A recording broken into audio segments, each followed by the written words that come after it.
নমস্কাৰ সকলোকে গুৰুত্বপূৰ্ণ ভিডিঅ'লৈ মই বিখাতে স্বাগতম জনাইছোঁ। মোৰ নাম বিখাত। মই কৃষ্ণকান্ত সন্দিকৈ ৰাজ্যমুক্ত বিশ্ববিদ্যালয়লৈ এই চেনেলটিৰ মাধ্যমেৰে অৰ্থাৎ KK ষ্টাডি ইউটিউব চেনেলৰ মাধ্যমেৰে সেৱা আগবঢ়াই আহি আছোঁ। গতিকে বহুতো কেণ্ডিডেটে কমেণ্ট কৰি সুধি থাকে বিভিন্ন ধৰণৰ প্ৰশ্ন। ভাবিলোঁ এটা ইম্পৰ্টেণ্ট ভিডিঅ'ৰ যোগেদি গোটেই যিকেইটা প্ৰশ্ন আহিছে ইম্পৰ্টেণ্ট প্ৰশ্ন সেইকেইটা আপোনাক ভিডিঅ' আকাৰে বনাই এটা ইম্পৰ্টেণ্ট ইনফৰ্মেশ্যন প্ৰদান কৰোঁ।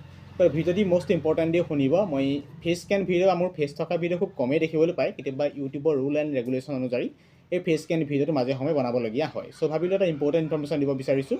গতিকে মোৰ ফেচটো আপুনি ইগন'ৰ কৰিব পাৰে, আপুনি কি কৰিব পাৰে সেইটো আপোনাৰ কথা, বাট ইম্পৰ্টেণ্ট নলেজ, গতিকে প্লিজ মনত ৰাখিব। ইতিমধ্যে আপুনি কৃষ্ণকান্ত সন্দিকৈ ৰাজ্যমুক্ত বিশ্ববিদ্যালয়ত আপুনি নতুনকৈ এডমিশ্যন কৰা কেণ্ডিডেট হ'ব পাৰে আৰু লগতে আপুনি পুৰণি কেণ্ডিডেট বা কোৰ্চ পঢ়ি থকা কেণ্ডিডেটো হ'ব পাৰে। কথা হ'ল এইখিনি অতি ইম্পৰ্টেণ্ট মনত ৰখা। বহুতো কেণ্ডিডেটে কমেণ্ট কৰি সুধি আছিল, মই কমেণ্টখিনি ইয়াত লিখি ৰাখিছোঁ বা পইণ্ট কেইটামান লিখি ৰাখিছোঁ, সকলোৱে ইম্পৰ্টেঞ্চ দি শুনিব।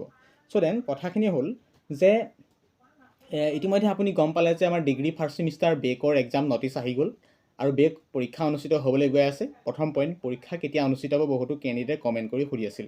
যিখিনি 2024 বৰ্ষত নিউলি এডমিশ্যন লৈছে বা আপোনাৰ যদি বেক আছে, একেলগে যদিও পৰীক্ষা অনুষ্ঠিত হ'ব, সেয়া new course, old course, NEP course সকলোখিনি একেলগে পৰীক্ষা অনুষ্ঠিত হ'ব।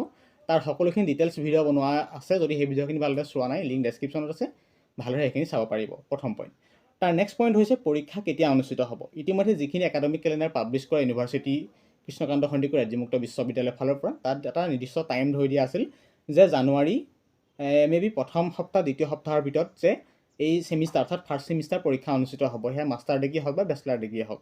কিন্তু সেইখন তেখেতলোকে এটা গাইডলাইনহে বান্ধি দিছে যে এই পৰীক্ষা সেই সময়ত অনুষ্ঠিত হ'ব নহ'ব এইটো পিছৰ কথা। কিন্তু আপোনাক মই এতিয়া ক'ব বিচাৰিছোঁ আমাৰ পৰীক্ষা কেতিয়া অনুষ্ঠিত হ'ব, কাৰণ ইতিমধ্যে যে জানুৱাৰী 27 তাৰিখলৈকে বা জানুৱাৰী মাহলৈকে কি আছে আমাৰ বেকৰ ফৰ্ম ফিল আপ চলি থাকিব। গতিকে সেই ফেব্ৰুৱাৰী আৰু মাৰ্চৰ ভিতৰতহে আপোনালোকৰ কি হ'ব পৰীক্ষা অনুষ্ঠিত হ'ব ফাৰ্ষ্ট ছেমিষ্টাৰ কেণ্ডিডেটসকলৰ। এতিয়া উত্তৰ লাভ কৰিলে, প্ৰথমটো উত্তৰ মই দিলোঁ। তাৰপিছত নেক্সট পইণ্ট হৈছে বহুতো কেণ্ডিডেট সুধি আছে, যিখিনি কেণ্ডিডেটৰ সম্ভৱত তেখেতলোকৰ বেক আছে, সেই বেক থকা কেণ্ডিডেট সুধি থাকে। বেক থকা কেণ্ডিডেটৰ প্ৰব্লেম হৈছে যে থাৰ্ড ছেমিষ্টাৰ নটিচ কেতিয়া আহিব বেকৰ, বা থাৰ্ড ছেমিষ্টাৰ এক্সাম কেতিয়া হ'ব সেইটো তেখেতলোকে সুধি থাকে। গতিকে জানুৱাৰীত থাৰ্ড উইকত নটিচ অহাৰ কথা আছিল, বৰ্তমানটো থাৰ্ড উইক চলি আছে বুলি ক'লেও কোনো ভুল কোৱা নহয়। গতিকে আপুনি জানুৱাৰী লাষ্টত বা ফেব্ৰুৱাৰী প্ৰথম দ্বিতীয় সপ্তাহৰ ভিতৰতে আপুনি সুন্দৰকৈ থাৰ্ড ছেমিষ্টাৰ 3 ছেমিষ্টাৰৰ বাবে বেক নটিচ পাব্লিছ কৰা হ'ব অফিচিয়েল ৱেবছাইটত। সেইখিনি ভালদৰে আপুনি চাই জানিব পাৰিব ইম্পৰ্টেণ্ট ইনফৰ্মেশ্যন। ক্লিয়াৰ এইখিনিলৈকে। তাৰপিছত নেক্সট পইণ্ট হৈছে যে আপোনালোকে ইতিমধ্যে গম পালে যে থাৰ্ড ছেমিষ্টাৰ আপোনাৰ ফেব্ৰুৱাৰী বা জানুৱাৰী লাষ্টত প্ৰকাশ কৰাৰ পূৰ্ণ সম্ভাৱনা আছে, সেইটো মনত ৰাখিব।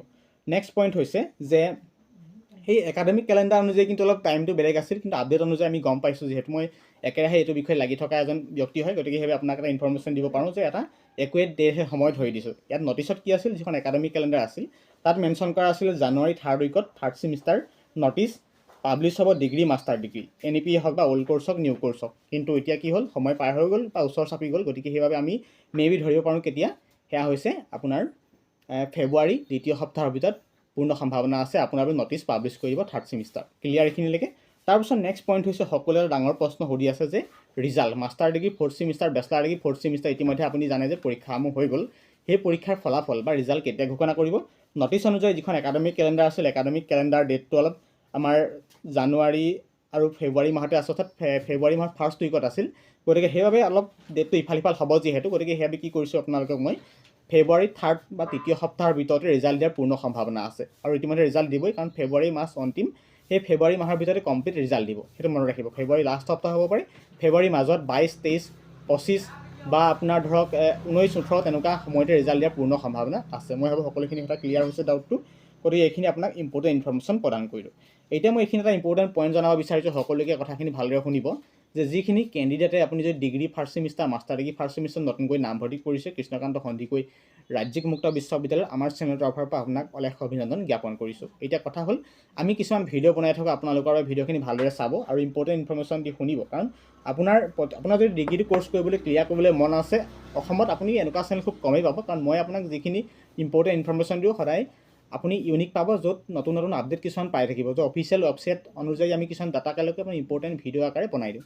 সেইখিনি আমি চাই থাকিবলৈ ৰিকুৱেষ্ট কৰিছোঁ। আৰু লগতে আপোনাৰ নিজৰ হোম এছাইনমেণ্টটো জমা দিবই লাগিব, কাৰণ হোম এছাইনমেণ্ট জমা দিলেহে আপোনালোকৰ ৰিজাল্টটো ক্লিয়াৰ আহিব। যদি হোম এছাইনমেণ্ট জমা দি দিয়ে আপুনি পৰীক্ষা দিয়েগৈ, পৰীক্ষাত পাছ কৰিব, যিখন থিয়ৰী পাছ কৰিব 70ৰ ভিতৰত বা যিয়েই নহওক, তাত মাৰ্কছ পাই পাছ কৰিব। কিন্তু বাট কি হ'ব আপোনালোকৰ সেই যিখন হোম এছাইনমেণ্ট মাৰ্কছটো কি হ'ব, এবচেণ্ট থাকিব, সেইবাবে ৰিজাল্টটো কি আহিব, NC আহিব। গতিকে আপোনাৰ উদ্দেশ্য কি, নিৰ্দিষ্ট সময়টো এতিয়া ইতিমধ্যে গম পাইছে, সময় যে পাৰ হৈ গ'ল বা ষ্টাডি চেণ্টাৰ ল'ব পাৰে, গতিকে সেইখিনি কণ্টেক্ট কৰি আপুনি অৰ্ডাৰ দি পেলাই নিজৰ নিজৰ ষ্টাডি চেণ্টাৰত আপুনি হোম এছাইনমেণ্টখিনি ছাবমিট কৰিব লাগিব। মনত ৰাখিব, হোম এছাইনমেণ্ট দিবই লাগিব, এইটো হৈছে বাধ্যতামূলক।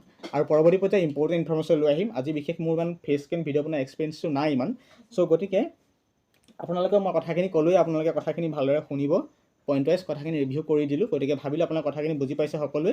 গতিকে বিশেষ কথা নকওঁ, ইতিমধ্যে গম পালে যে থাৰ্ড ছেমিষ্টাৰ যিখিনি পৰীক্ষা দিবলৈ ৰখি আছে, বেকৰে হওক বা নিউ কোৰ্চৰ হওক, তেখেতলোকৰ কেতিয়া পাব্লিছ হ'ব নটিছখন আপোনালোকৰ একাডেমিক কেলেণ্ডাৰ অনুযায়ী 3rd উইক আছিল জানুৱাৰী মাহৰ 2025, কিন্তু এতিয়া বৰ্তমান আমি যিখিনি বুজি পাওঁ যিহেতু তাৰ অনুযায়ী কি হ'ব আপোনালোকৰ মেবি আপোনালোকৰ কেতিয়া আহিব পৰা নটিছ সম্ভাৱনা আছে, আপোনাৰ সেয়া হৈছে ফেব্ৰুৱাৰী মাহৰ 2য়-3য় সপ্তাহৰ ভিতৰত পূৰ্ণ অহাৰ সম্ভাৱনা আছে। আৰু লগতে মাষ্টাৰ ডিগ্ৰী 4th ছেমিষ্টাৰ বা বেচেলাৰ ডিগ্ৰী 4th ছেমিষ্টাৰ পৰীক্ষাৰ ফলাফল কেতিয়া ঘোষণা কৰিব, ফেব্ৰুৱাৰী মাহৰ লাষ্ট সপ্তাহত পূৰ্ণ ঘোষণা কৰাৰ সম্ভাৱনা আছে, সেইখিনি কথা মনত ৰাখিব। আৰু ফাৰ্ষ্ট ছেমিষ্টাৰ যিখিনি নতুনকৈ নিউ বুলি এডমিশ্যন কৰিছে 2024, তেখেতলোকৰতো মই ইনফৰ্মেশ্যন দিলোঁৱেই, আপোনালোকৰ ফেব্ৰুৱাৰী মাৰ্চ মাহৰ ভিতৰত পৰীক্ষা হোৱাৰ পূৰ্ণ সম্ভাৱনা আছে, পৰীক্ষা হ'বই। কাৰণ জানুৱাৰী মাহত পৰীক্ষা সম্ভাৱনা নাই, কাৰণ এতিয়ালৈকে যিহেতু বেকৰ এপ্লাই চলি আছে বা বেকৰ নটিছ আহিছে আকৌ এখন আপডেট অনুযায়ী।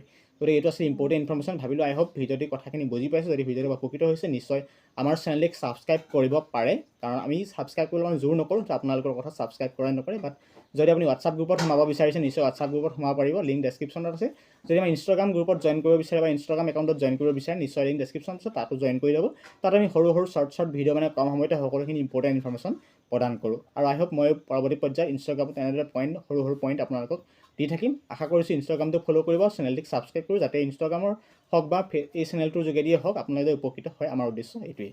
ধন্যবাদ।